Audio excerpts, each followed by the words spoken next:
And now, you're tuned in to RBLR, the home of Tampa Bay's Reveler Sports.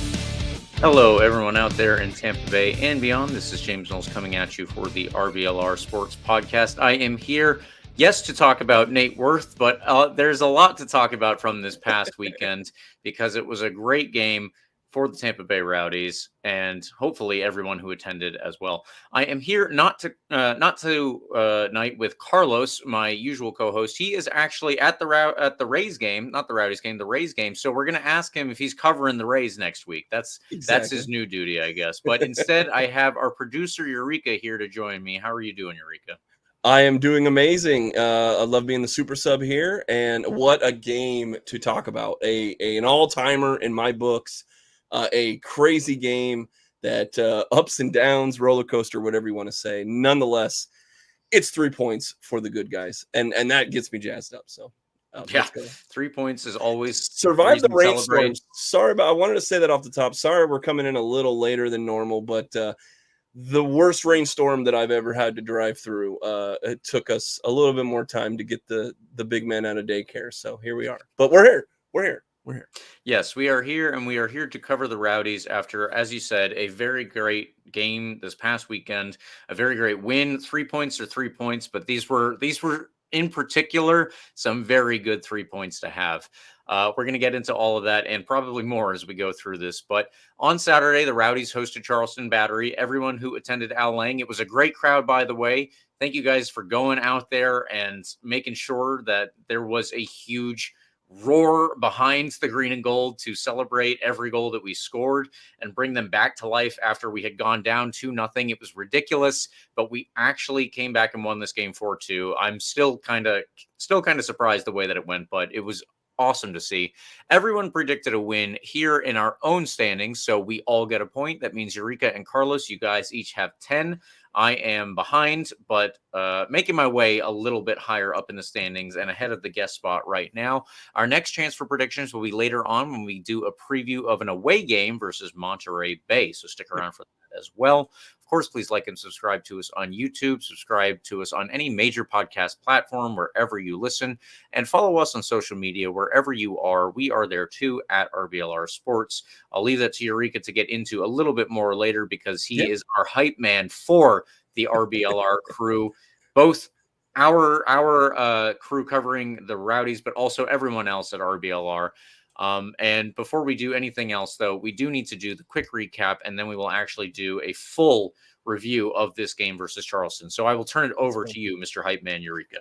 Yeah, first and foremost, if you're new here, welcome in. Thank you for joining us. We're going to get all into this game, analysis, questions, comments, concerns that we have, but also we will be previewing the Monterey Bay game. So for those that are returning, Bill, I'm going to ask you for one thing. Please, wherever, if you're on YouTube, join us in the comment section. Drop those comments. We will bring them up on air. So you can be part of this conversation too. But wherever you're listening to us, and if you're listening to us on a podcast later on, there's a like, there's a follow, or there's a 5-star.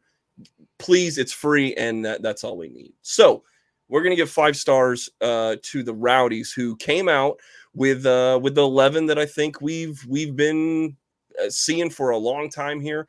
Farr was in net with Doherty, Kleeman, Guillen on the back line. In the midfield was Pacific Nyangabire, Danny Crisostomo, Hilton, Manjoma, and then up top was Cal Jennings and Manuel Arteaga, the dynamic duo up top. And Perez was in the midfield as well. So what can you say? The first 14 minutes were hell. Charleston came out. They were by far just ready to go. And in the newscast, they said like they were coming in, playing a midweek game, and they didn't get into St. Pete until midnight the day before, and they might have had all this fatigue. Well, you didn't see it in the first 14 minutes. It was 2-0 before 15 minutes went by. We'll get into it, but just a screamer goal from damn near mid pitch. And then a set piece, basically a long kick serviced in to a header that was the second goal. It didn't look very good after. At that point, the crowd was a little tired. I was also not feeling it at home. Something might have get thrown against my wall, but the time was on our side. We had a lot of time to come back, and came back. We switched the formation, which I'm sure I'm going to ask you about to give us the in-depth about that. We switched formations and then tied it up 2-2. It was 2-1 right before half, but right coming out of the half, it's all equalized. And then Nate Worth steps up. We had the little song on the countdown talking about Nate Worth's magic. He kicks a free kick clean into the top 90. I guess it did bounce off of it, but I mean, there was almost no space whatsoever between the ball and the post. It was a perfect kick. It should have been on the Sports Center top 10. And that's what ends up being your game winner. But we did add a Damian Rivera, 20 minutes and a ball of fury, buddy. He comes in and he scores a goal as well. If you want to take a look at what happens after that, well, Birmingham beat Orange County 3-0, and Louisville City beat Monterey Bay, who we are going to play 4-1 to those lads. Louisville City now has 44 points from 20 games.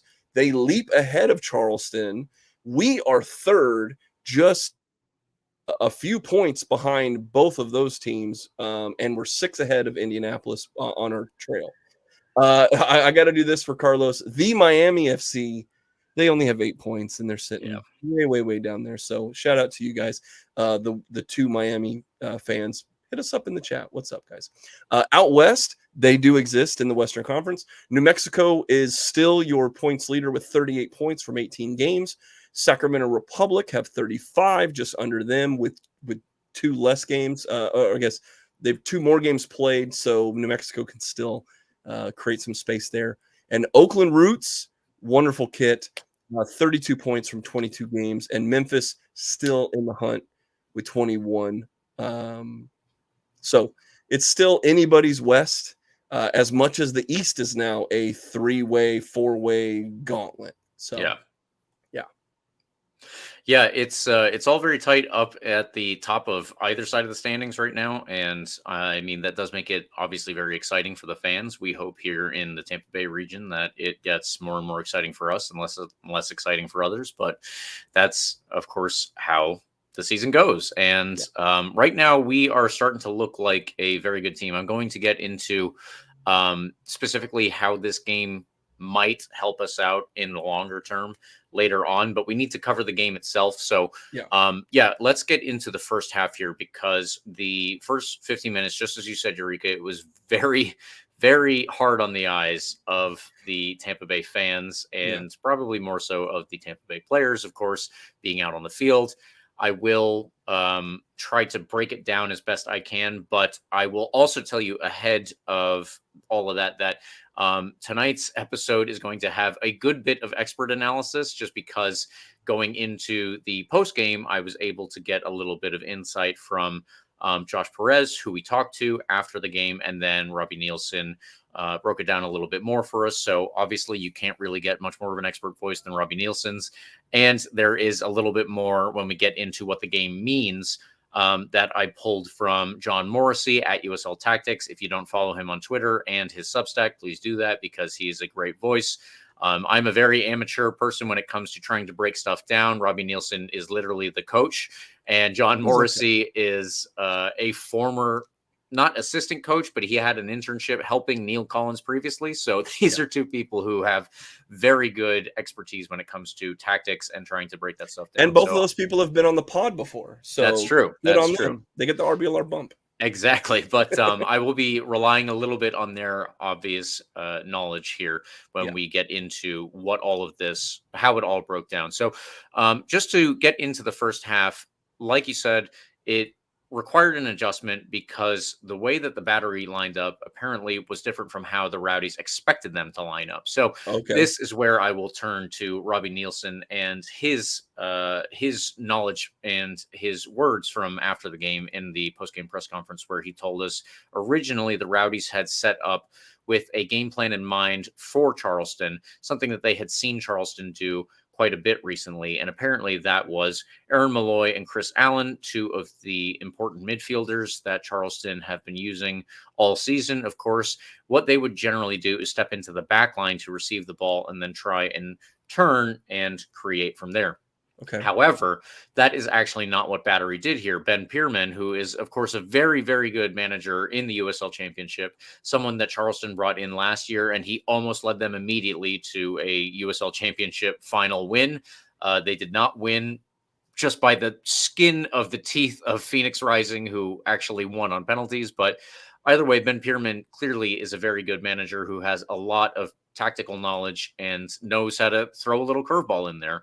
His curveball in this past game was that instead of Malloy and Chris Allen stepping into the back line at times to collect the ball and then create from there, what they did was a lot more direct play. And while the Rowdies had set up to play with the game plan in mind for Malloy and Chris Allen, they were obviously set up to do something that Charleston Battery was not doing. So when we were out of possession, we would try to press the Charleston back line and make them give up the ball that way. Unfortunately, they did not have the ball on their back line very long, and they just got it up over our first line of defense. So that would be Manuel Arteaga and Cal Jennings, of course, but that would also usually be Josh Perez and Danny Crisostomo. And instead, my notes here, this is where I actually get to step in with my own notes. But in the game when I was at Al Lang Stadium, I made a note to myself that Emilio Icaza, who is actually a St. Petersburg native, just keep that in mind.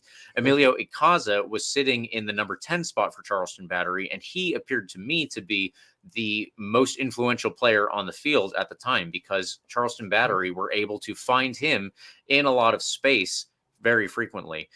He was up there sitting pretty much around where Lewis Hilton was sitting, but he also had the added benefit of Chris Allen stepping up to help him. So it was a little bit of a numbers overload there, just 2 versus 1, where Emilio Icaza and Chris Allen were the players who were able to dictate the play in the midfield. And this is how Charleston was really able to overrun us in that first 15 to 20 minutes or so. Robbie Nielsen actually told me that it was at the water break, which came around the 25, 30-minute mark, whenever that was. That's when they were able to give their instructions to the Rowdies players. And instead of going and pressing when we didn't have the ball, we needed to just sit back and let them play it into our feet if they're going to play that more direct style, where they're looking immediately for the Emilio Icaza, the Chris Allen in space behind Josh Perez and Danny Crisostomo. If that's what they're going to do, let's adjust, let's sit back, and then they will have a harder time, obviously, trying to beat us that way. And naturally, it did turn into our favor, and it got a lot better after those first 25 to 30 minutes. But, of course, by then we had already given up 2 goals. And I will say, the first one, that is not a goal that you can really practice for. That's not really a goal that you can be prepared for. That comes out of nowhere. In all honesty, and this is my note again, I'll turn to my own notes for this one. The first goal I wrote for myself, 95% of the time, you don't even have to worry about a shot like that. You texted us that for sure. I was we were going crazy in the chat, but it was ridiculous. You can just let somebody have that shot 95% of the time. It's not going to bother the goalkeeper. 99% of the time, it's not going in, even if it does bother the goalkeeper. However, this was apparently that 1% of the time when we actually needed to worry, and it was perfectly placed. It obviously was a perfect strike, an absolute thunderbolt, and credit to the player. I don't want to take that away from Charleston or anything like that. That was just incredibly well struck, and it was a goal that Jordan Farr had no chance. I don't know how many goalkeepers in the world really could have saved that based on the placement. The second goal was unfortunately a foul that Lewis Hilton probably did not need to commit. I will say that I think that one was probably a little bit of a mistake on his part. And then Freddie Kleeman, as good as he has been, this is what I'm going to get into a little bit later when we talk about how this game impacts the rest of the season. Freddie Kleeman probably could have done a little bit better on his marking when they actually had the free kick itself. But those were the 2 mistakes that led up to the second goal. The first goal, I really am not going to call that a mistake on anybody's part. That's how the first 15 to 20 minutes went. And then after we were able to adjust, we got ourselves back into the game. And I think that that's where obviously the Rowdies were able to really showcase not only their ability as a team to play under pressure, but also their ability as a team to come back from being down. That's incredible, and that is extremely important. So, Eureka, I will turn it over to you to talk about the goals a little bit more. Yeah, I mean, Juan Torres just was obviously the greatest football player in the world for about 14 minutes. He created the chance that got into that header.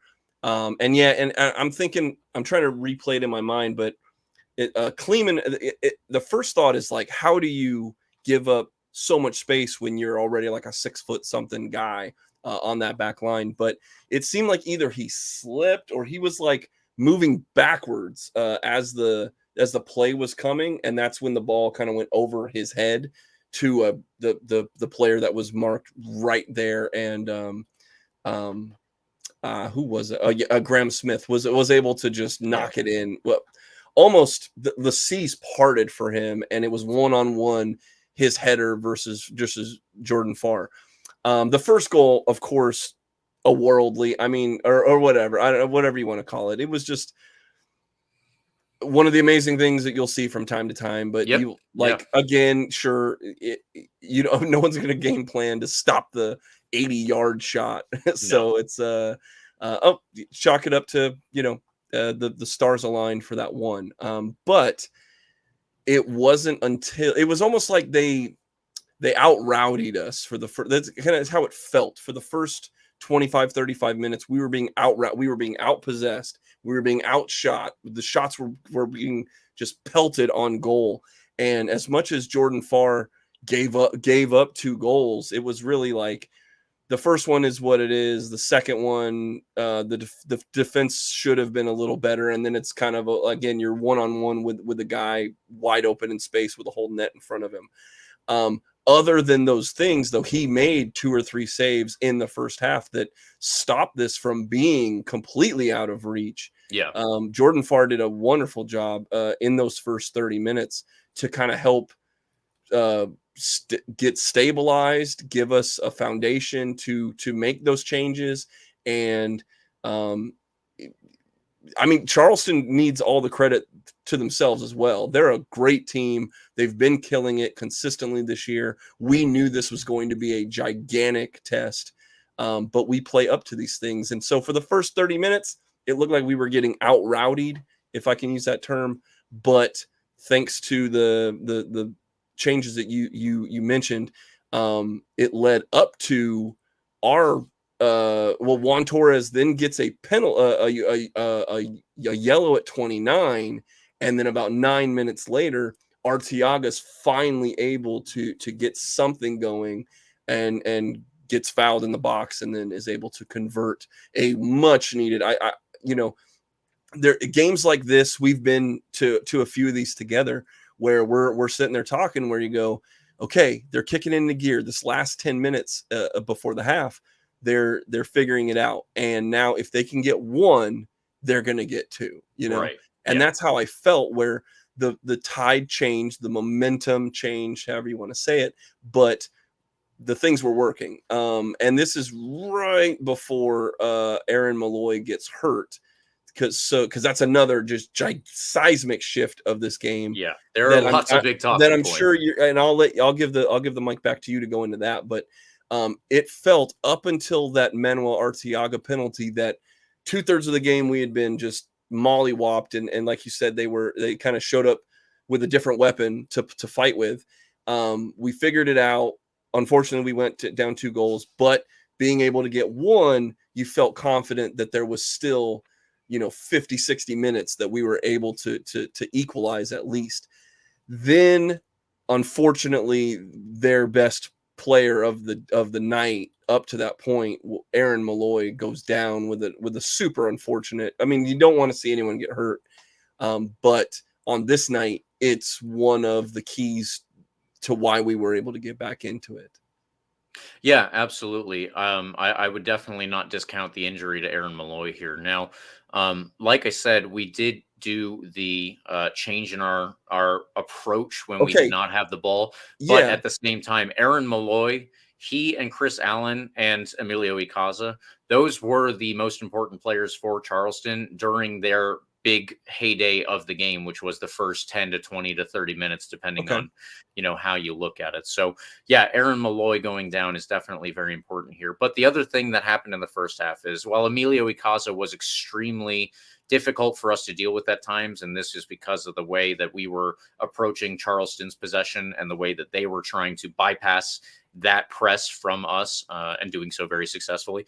Emilio Icaza actually is the one who gave away the penalty. So it was his overzealous defending that ultimately helped us out. So that is something to keep in mind as well. And then, as you said, Arteaga strokes that away. That's perfect. We need that. Yes. We needed that as we go into halftime. We needed something to buoy us as we get into that break to get ourselves back onto a point where we're like, we're in this game. We can keep going. And obviously they did. But the other thing, of course, like you said, Aaron Malloy, he goes down injured, and he is, regardless of who among the midfield is the most influential player, Aaron Malloy is the heartbeat of the midfield. He is there for all intents and purposes, just to make it simpler. He is their quarterback.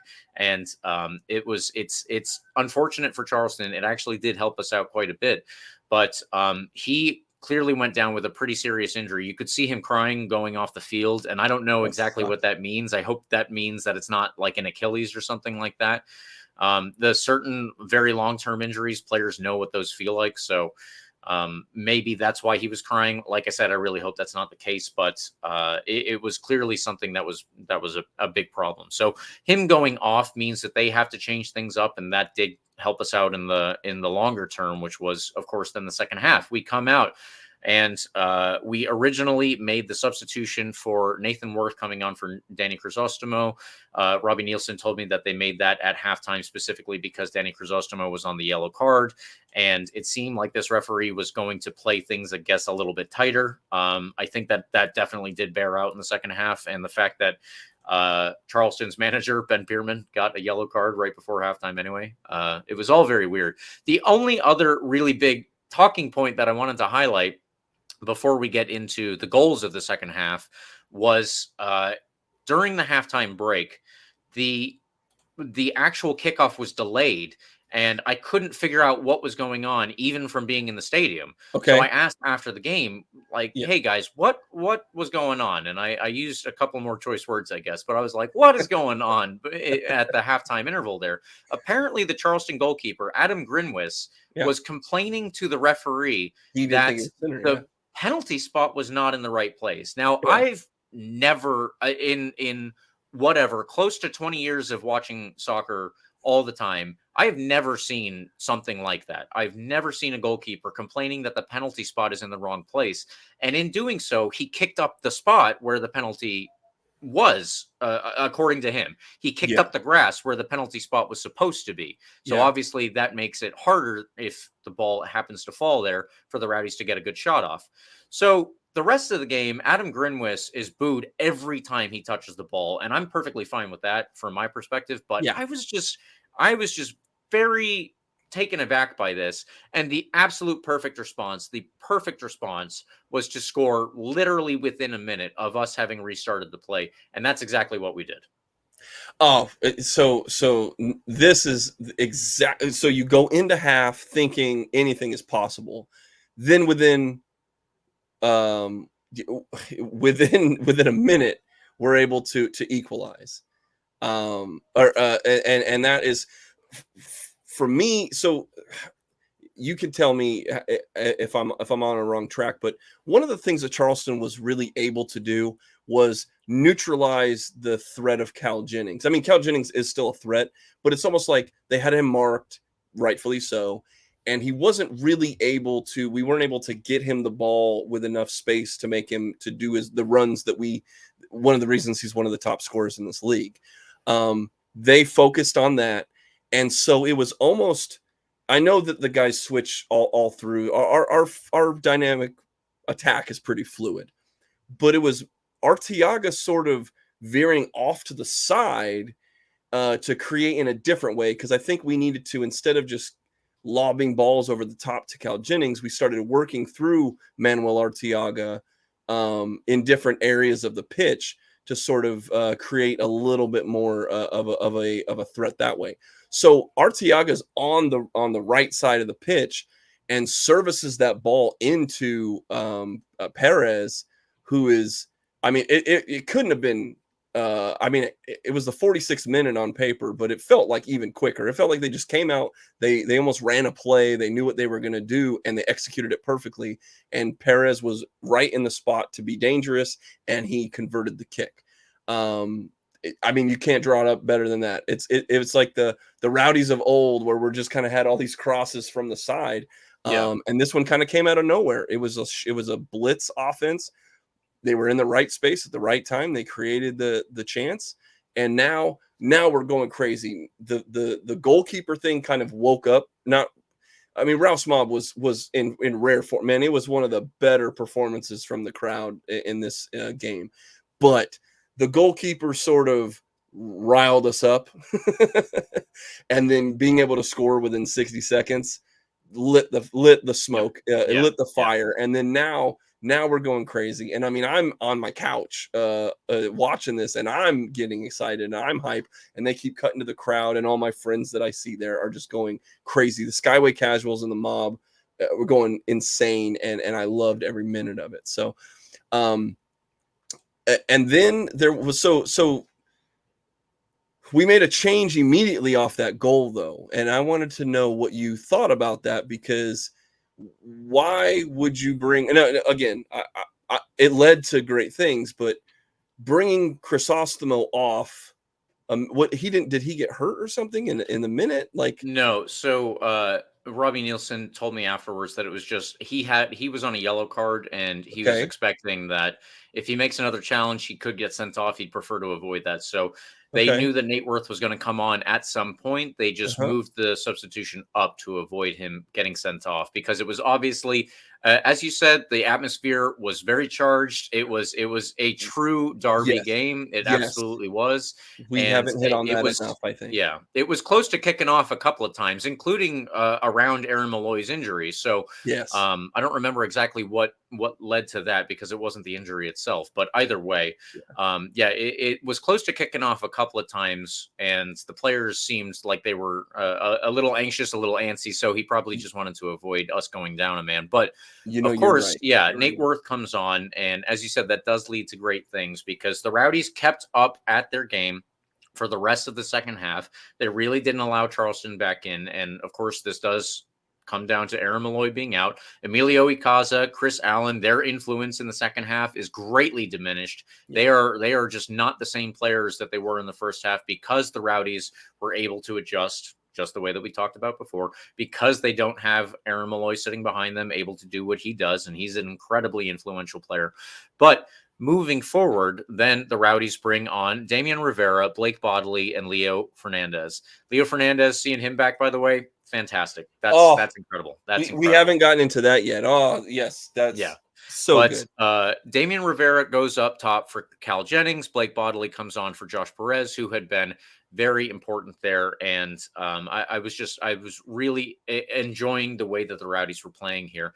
Ultimately, Blake Bodley moved to left wing back. Eddie Munjoma moved to the right back spot. He moved to the defensive line. And it was Freddie Kleeman who went off so that Leo Fernandez could come on and play as a more attacking player. So that's the move. And Damian Rivera, he was the man who created the moment that we all lost our friggin' minds on, that we all absolutely exploded at Al Lang and just went crazy.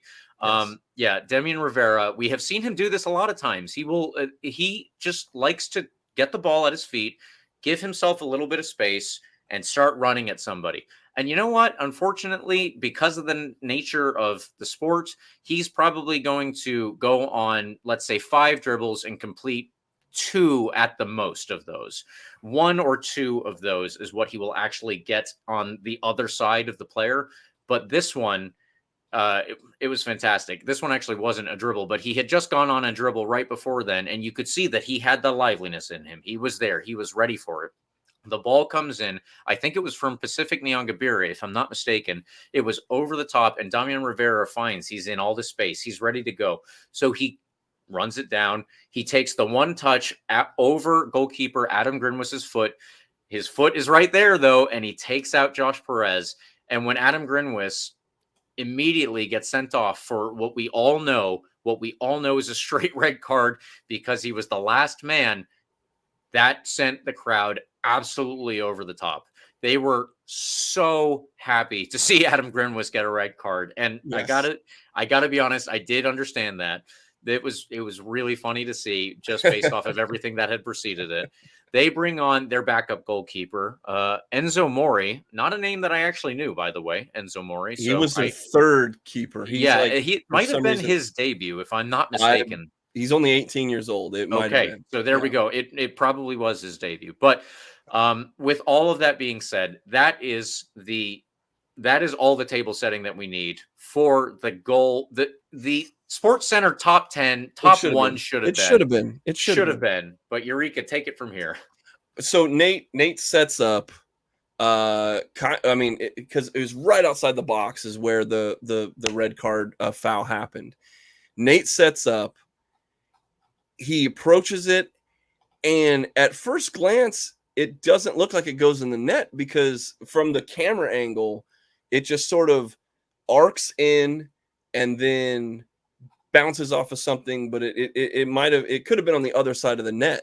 It's just that I see 11, and I'll get to why it's 11 people going crazy and just mobbing Nate Worth going into the corner. I don't know if you've seen the video, but that ball did go in the net because it arced perfectly into the top 90. Again, like I said at the beginning, there was literally no space between the ball and the post because it bounced off of the post very slightly after crossing the line.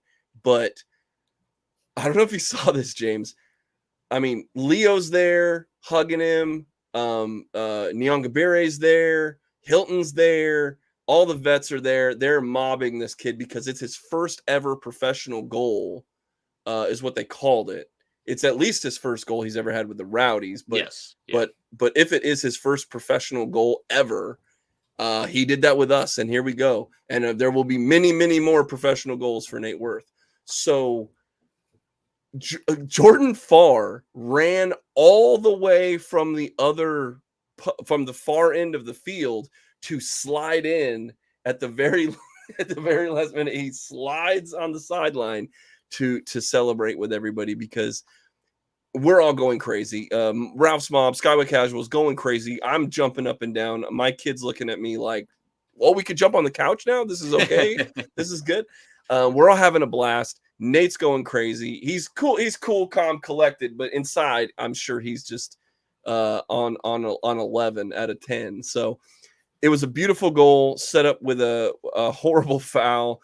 Now they're down to 10 men, and they lost their best player. Now it's a completely different game, and they have to switch up into. I mean, and it's so late in the game too. It's 87th minute. Yeah. All the tactics have worked, and it has been a dogfight for those 30 or 20 something minutes before that. After we equalized, this was a back and forth. Charleston, I guess we should say, like, even after we equalized, they didn't lay down. They did give up their lead, but they didn't back down. They did try. It was very chippy. It was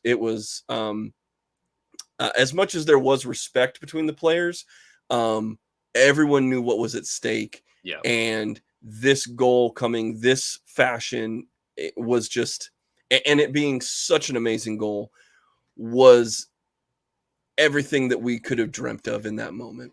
So yeah. with only a few minutes to go before stoppage time, which we knew there would be a lot of stoppage time, but it was just it was phenomenal. So I mean, it's hopefully one of many, many more for the Rowdies, and if not, it's going to be one of many, many more in his professional career as he goes to Europe and things like that. So, but we'll remember the first one, James. We got to watch the first one.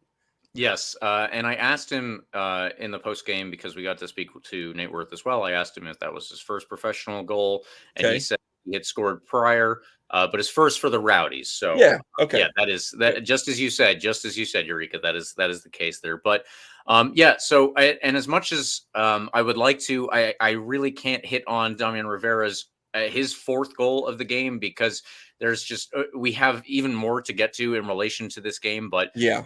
Suffice it to say that Damian Rivera was a very important player in this one, just as he has been in many others. He is a super Yes. sub, and he is one of the best players that I think there is in the USL right now for bringing energy off the bench, because we have a question about him that we can get to a little later, because I want to hear your answer. Oh, well, here. So from Instagram, guys, if you're on Instagram, if you're on Twitter, if you're on YouTube, drop a comment to these. I might have to hold them until they're relevant to what we're talking about, but drop a comment. Let's go. This one comes from IG Quetzal10. A question with a lot of respect, Mr. Knowles. Why does the coach not play Rivera more? If you see the difference when he enters the game, what do you think about that? In all honesty, I think it goes back to that same thing that I was just saying a little bit ago about the type of player that he is and the way that he likes to impact the game, which is on the dribble. As I said, let's say he goes on 5 dribbles, 5 runs in a game, carrying the ball forward. He's going to try and beat a man because he's a direct player, and that's exactly the way that he wants to do it. He's not going to be the player who looks to pass the ball. He's not going to be the player, well, until he gets to the end line, let me say. He will pass the ball once he's gotten to the end line, but he is going to be the player who mostly tries to just beat you 1v1.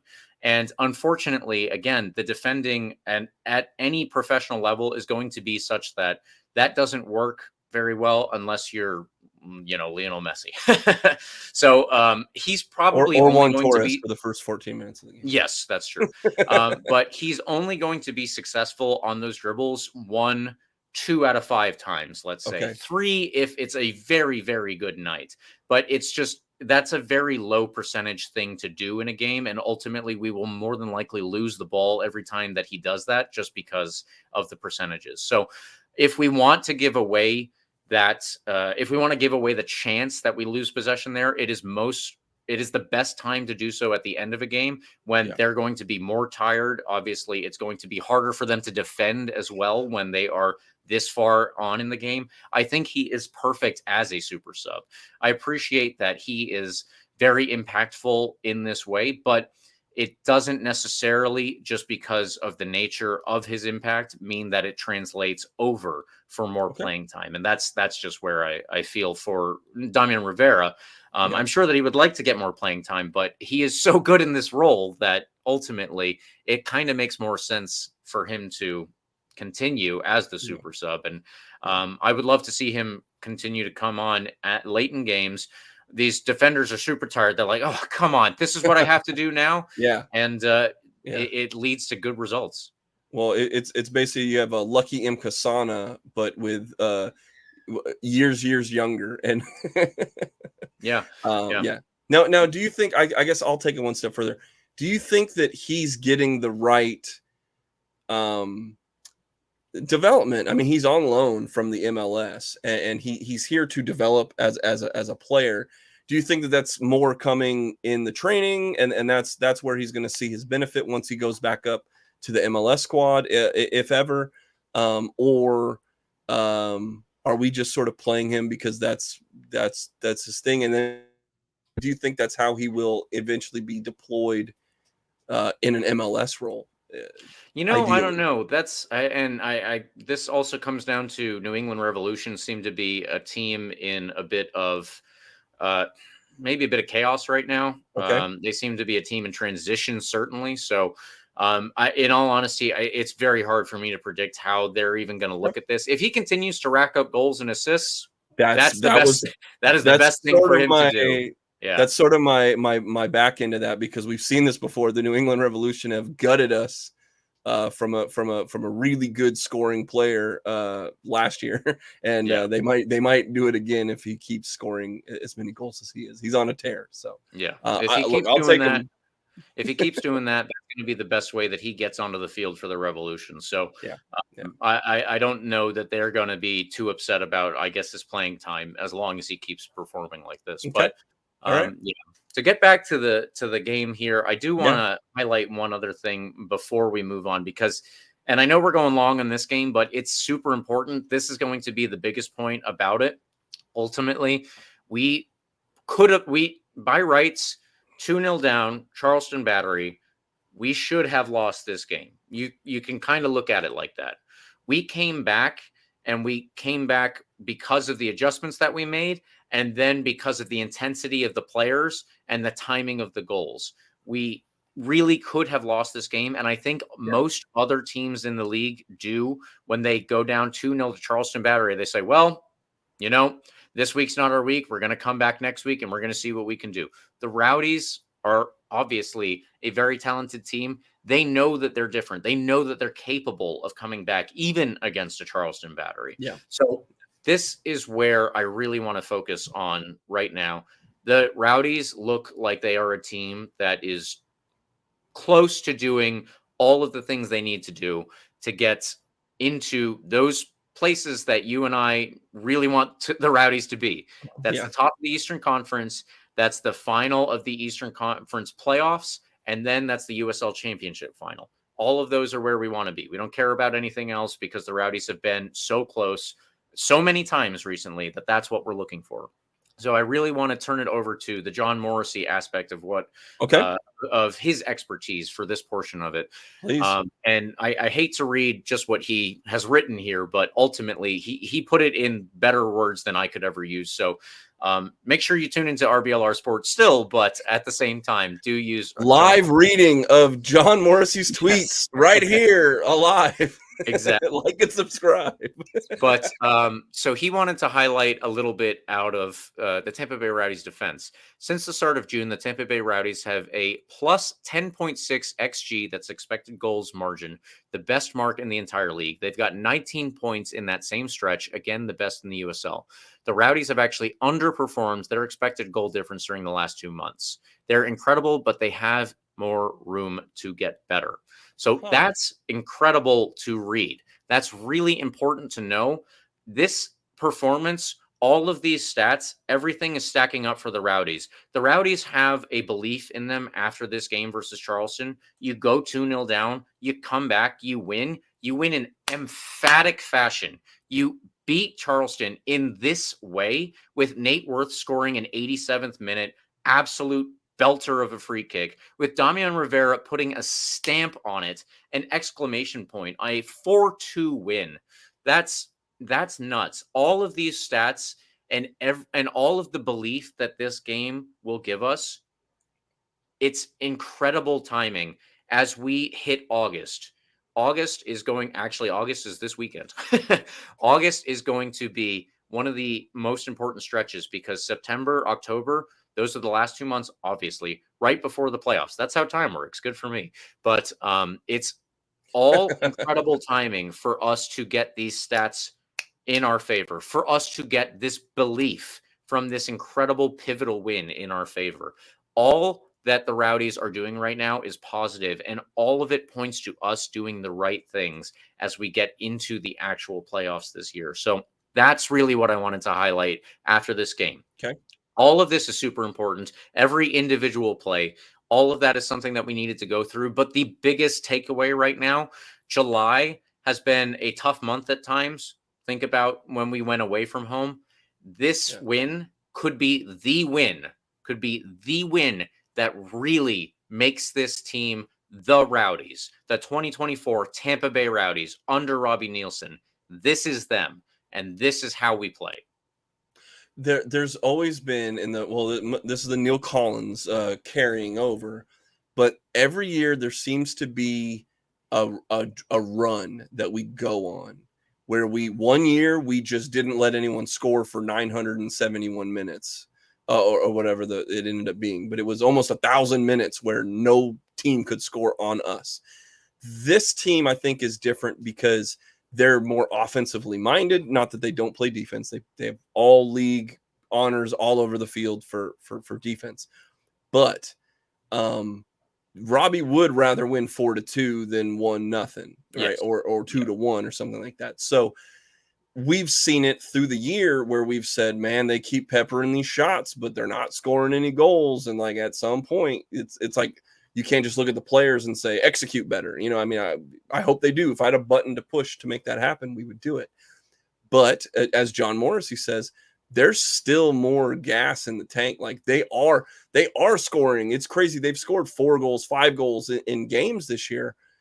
So there are games where they pepper the net and the ball goes in. And I think that's a key to success. But now the gelling has happened. Now we've found an 11 that we've been sticking with. So you want to hit form in the right time of the year. And I think it's important for them to be top of the table. Like, I think, to be honest with you, I think Robbie is preaching that to these guys. They'll be like, yeah, we're 5 back of these guys. Let's go get them. Let's not rest. And, we have a playoff spot. It's this Americanized, we'll just get into the tournament and we got a shot.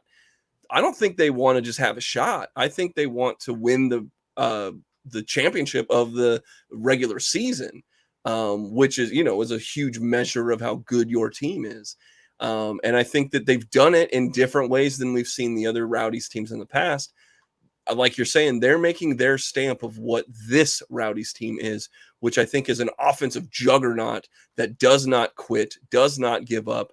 They know that they can score 5 goals at any moment. So if you give up 2 goals, okay, they still have to score 3 more to kill us, Like, we will not die with 2 goals down. So, I'm with you. There's been some chatter, guys are like, is this the run? Is this where we go on a tear?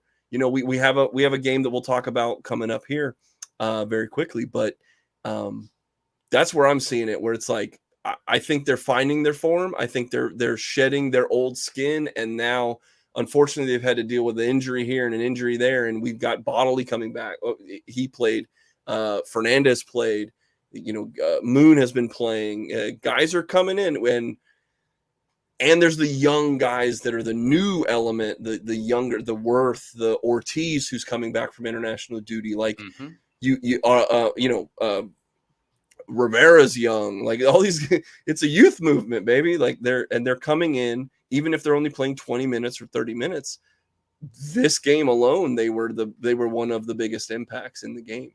Yeah, absolutely. Eureka, do we have any more comments to go over? Should we move into the man of the match? Well, before we get to man of the match, I do want to shout out all you in the YouTube chat and the IG chat that have been giving us things. So we're gonna let you shine here. John Tyler, this was an all-time top 5 match for the new school Rowdies. Could not agree with that anymore. That's almost exactly what we were saying. Yeah, a comeback derby and against one of the top teams in the league. John Tyler, you are correct, sir. Mo Football, shout out to Mo Football. We love you, man. We're going to collaborate at some point, buddy. One of the best games I've seen in a while of all the leagues that I've watched in a long time. And I know Mo watches a lot of soccer, man. So Rowdies, let's go. And yeah, I mean, that's the sentiment in the chat, is that it's a banger.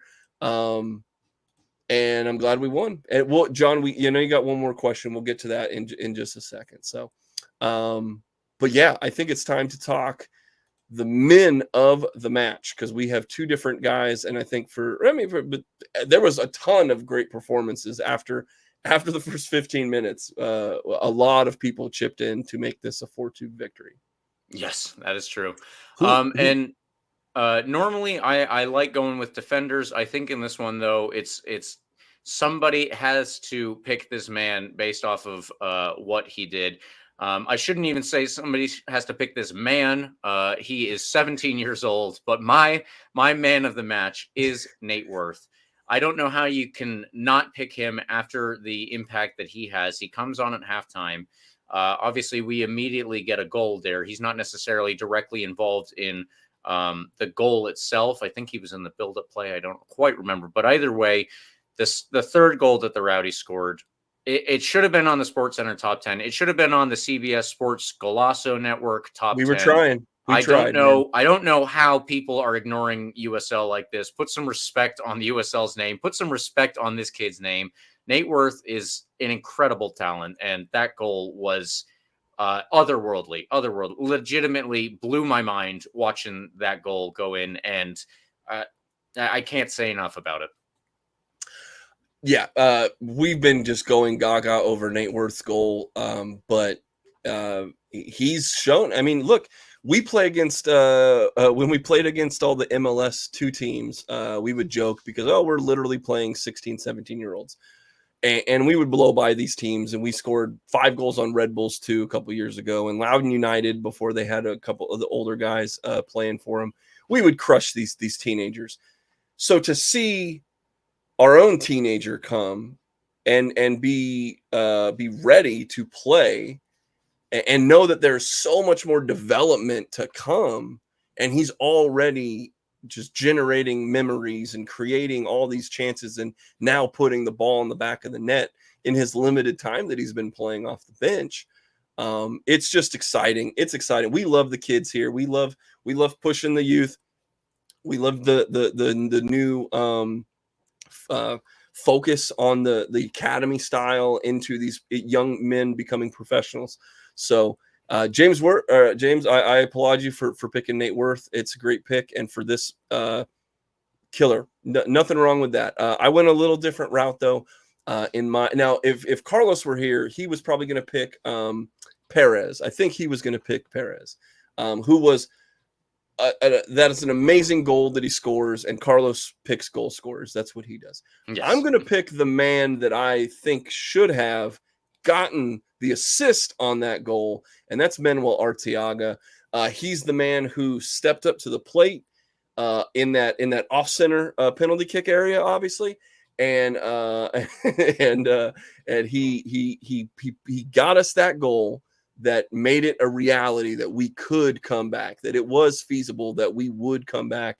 I think that was a huge boon for the Rowdies to go in. We've seen, Neil Collins might not have liked when I asked him about it, but we've seen when other teams score against us right before halftime, what that does to a team's psyche. Yeah. And we got to put one in pretty close to half to cut the momentum, to make our changes work.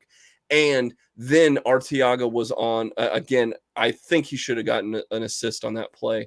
I don't know if it got deflected or whatever, and they didn't score it that way. But he's the one who serviced the ball into the box, and Perez was there to nail it home with the killer thing. So I love all those little things. I love being the guy that services to the goal, that creates the things. But if you look at some other thing, he was really accurate with his passing all night.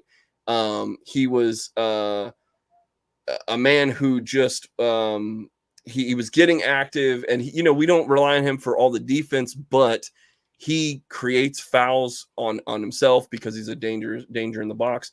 But he also happens to win a couple duels here and there, and any number of those as he's getting attacked as that front line there is a boon. So Manuel Arteaga doing all the right things for me in this match, and that's why he is my man of the match. Absolutely a good pick. Just the same. But there are so many players. This is something you said, Eureka. So many players could have done it. We could have picked 4 other players, and it would have been just fine. That's exactly right. Now, we'll see which players step up for the game coming up this weekend. But Eureka, beforehand, I think you have something to go over with our followers here. Guys, there's one thing other than liking and subscribing, which is absolutely free, and it really, really helps us out. And it feeds the algorithm more people that need Tampa Bay sports, because we cover the Rowdies, the Rays, the Lightning, the Bucks, the Tampa Bay Sun FC. We've been on the ground floor as they've been on their historic rise. We cover all these, and to keep the lights on, we sell some t-shirts from time to time. So I'm going to ask you, liking and subscribing, absolutely free, guys. If you happen to have a couple dollars burning a hole in your pocket, head over to shop.rblrsports.com. We have team inspired, right? This is the culture of the fans. And so we've created shirts about the Rays and the Lightning and the Bucks and the Rowdies, and we're working on the Sun stuff. I'm trying to work on some things that aren't corny about the Sun and things like that. But we sell some t-shirts, we sell some hats, like the dad hats. They come in your team colors that you love. You can choose most of the colors. Most of the shirts have alternate colors that you can pick, so you have a say in what your wardrobe looks like. And so, don't let the Rowdies be the only ones that look great in green and gold. Go get yourself one of these team inspired shirts from shop.rblrsports.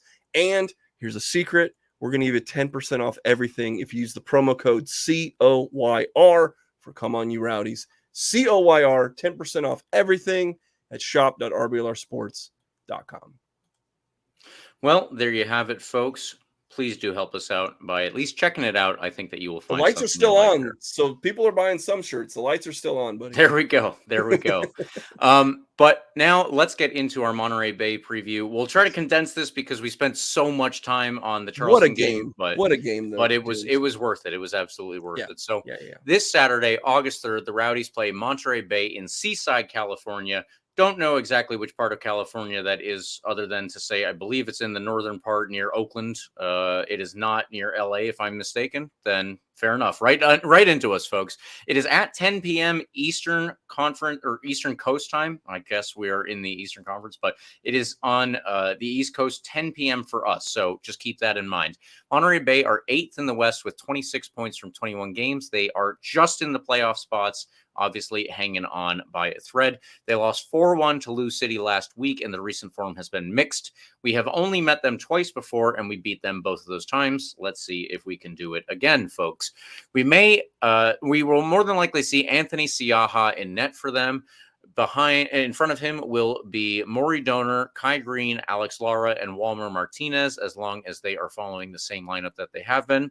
Yeah. Those back four will sit behind Rafael Baca and Moby Fair in the defensive midfield positions, who will themselves sit behind Alex Dixon, Adrian Rebollar, and Chuy Enriquez. Up top, more than likely, will be Tristan Traeger. If that name is familiar, it is because he has hurt us in the past as a member of the Charleston Battery. Just keep that in mind.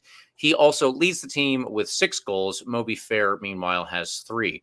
Carlos Guzman and Walmer Martinez each have 3 assists. Those are 2 of their fullbacks, and they will be important to the game plan.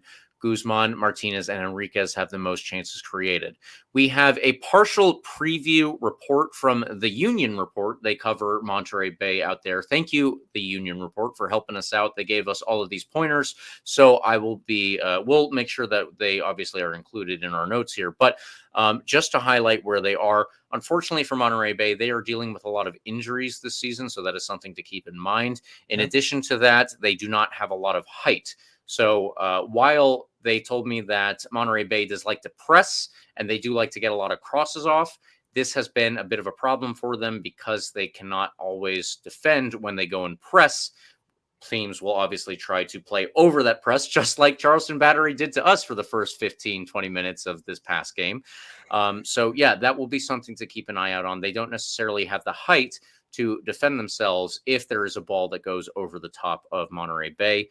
They also, like he said, like to cross the ball, and they don't have a lot of height to get on the end of these. However, Tristan Traeger will be the guy trying to get on the end of those crosses, either from Maury Donor or Carlos Guzman on the right, and then likely Walmer Martinez on the left as the 2 fullbacks. So he has been a revelation in offense, I have been told, has a knack for being in the right places at the right time and slipping past defenders. If you have watched Tristan Traeger in the past, all of that certainly sounds correct.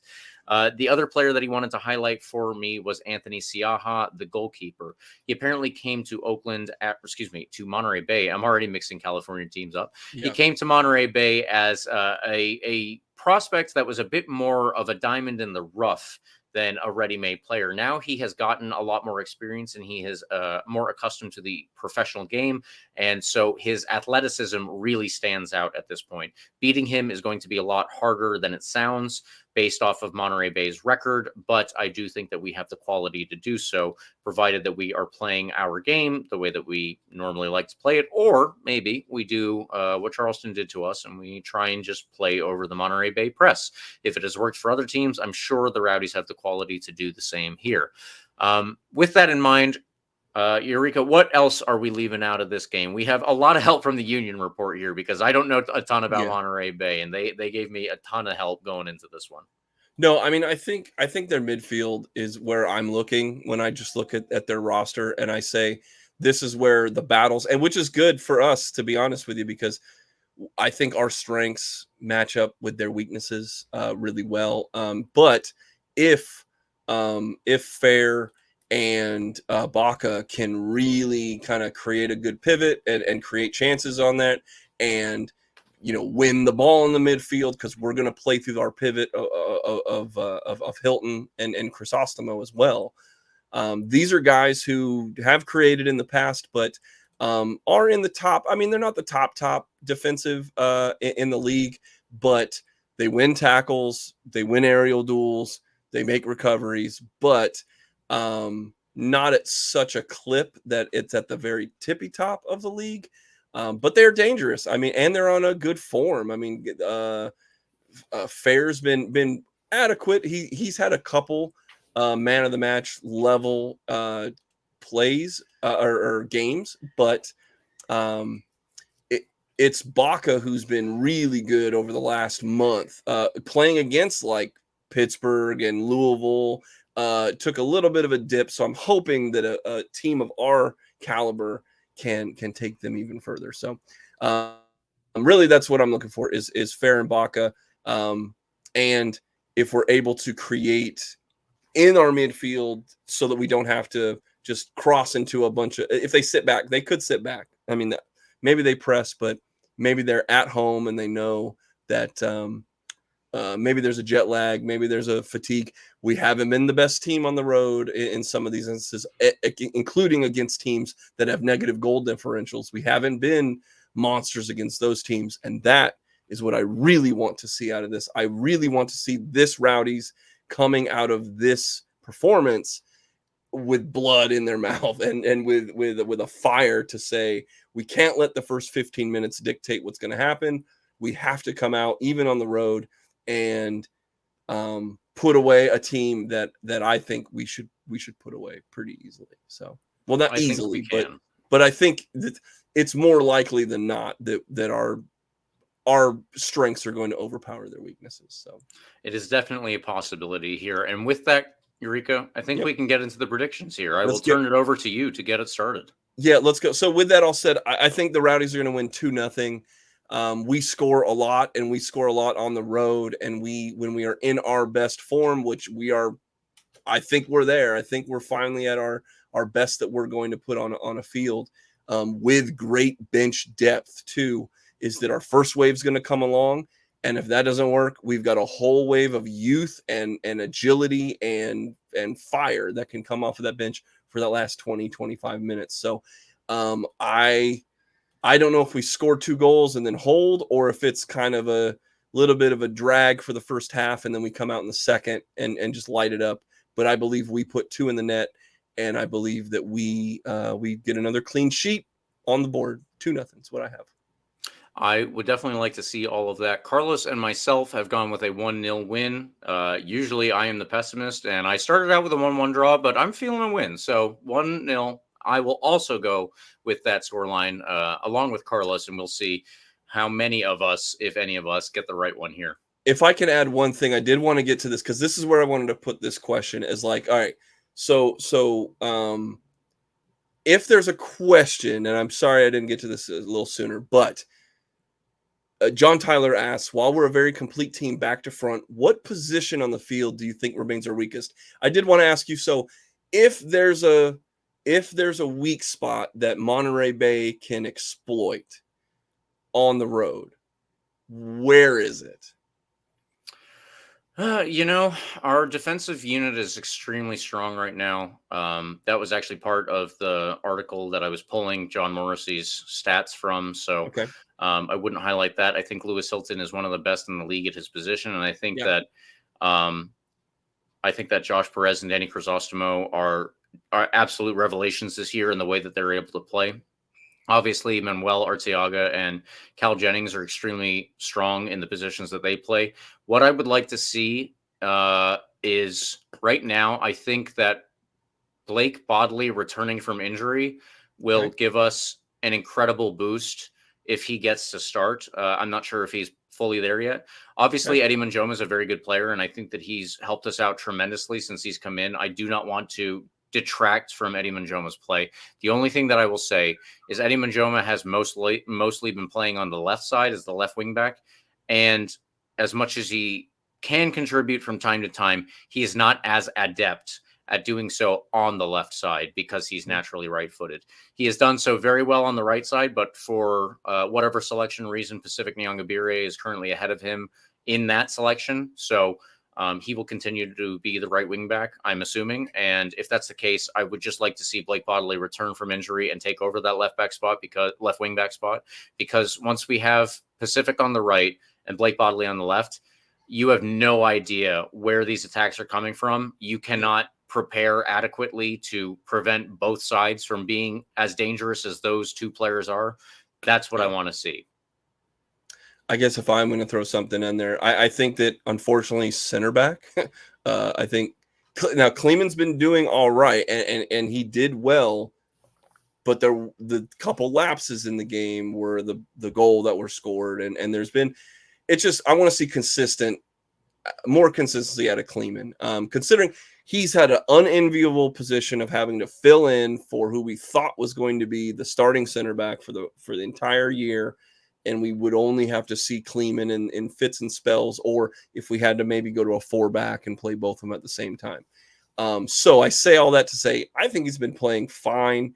But there are times where you're like, if he could use his height and use his physical ability a little better. But because I mean, we've seen a guy like Jordan Doherty play center back and just kill it in his couple times that he's had to play center back.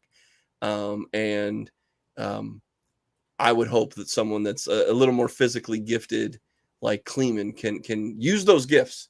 And sometimes he does. And I'm hoping to see just a little bit more out of that as a consistency if we have to pick something as like the least of the good things that we have. So yeah, that's probably fair. All right. Well, I think that will do it for the preview of the Monterey Bay game. Real quick extra time for us here. Congratulations to the U.S. men's Olympic team. They have moved on past the group stages and they will play Morocco. I don't remember which day it is. Actually, I can look it up. It's right in front of me. The 2nd of August. So whichever day that is, Friday, folks, that is when they will play. The U.S. women's national team play their final group stage game tomorrow. They are almost certainly already through to the next round because they have had 2 incredible wins, blowing Germany out of the water. Didn't see that coming. Emma Hayes' revolution is truly underway, and we are all grateful here as U.S. national team fans. So congratulations to both the women's and the men's Olympic teams. Honestly surprised to be able to say that. Congratulations as well to the U.S. women's rugby sevens team. If you haven't seen the highlights of that, please, dear God, go watch it. Sevens it was crazy, incredible. It was a last minute, last seconds win for the U.S. to get the bronze over Australia, who is a traditional power in rugby sevens or rugby any other kind. So yeah, go check that out. The U.S. women also won the gymnastics team gold today. The U.S. men won the bronze team yesterday. So fantastic all around. That was the first time that the men won the gymnastics team any medal in like however many years, I think since 2008, whatever it was. Fantastic stuff. Love seeing the Olympics. It's really, really cool. And the other thing that I wanted to highlight before we get out of this extra time was just Christian Ortiz playing for the Dominican Republic. Very unfortunately, very unfortunately, they did not win a game there, but his efforts were not part of that. The first game they played was in a literal torrential downpour. It was insane. The next 2 games were very difficult. So it's still good to see the Dominican Republic. This is not a team that would have qualified for this competition 4 years ago. They barely qualified 2 years ago, but they were able to do so in a very roundabout way that I can't get into explaining here, or we'll be here all night. And they were able to do so and qualify for the Olympics. So either way, soccer is on the up in the Dominican Republic. Watch out, baseball. You might get overtaken in, let's say, a decade, but either way, there is movement and growth there. I love it. Shout out to Christian Ortiz. So happy to have him back, but it's really cool to have at least a couple of our guys get out there if possible. And so for this go around, it was him. He was able to leave and get some international duty. So the Rowdies are the most massive club in the world, James. I don't know if you've heard that. I have heard that, and I believe it to be true. All right, listeners, we have kept you along for long enough at this point. Thank you for tuning in. We appreciate when you do. Please, of course, follow RBLR Sports on Instagram, Twitter, TikTok, Facebook, all those things. You can follow me if you'd like. I'm mostly on Twitter it's the below at RBLR James K. Eureka, what about you? I am at Eureka RBLR. There we go.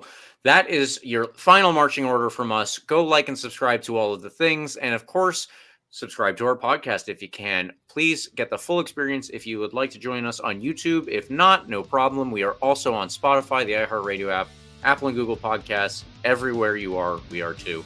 For a huge win and hopefully another, come on, you Rowdies.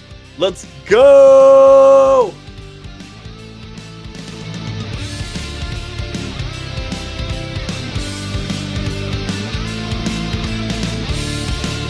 Thank you for tuning into this presentation by RBLR Sports. On your way out of the stadium, please remember to like and subscribe.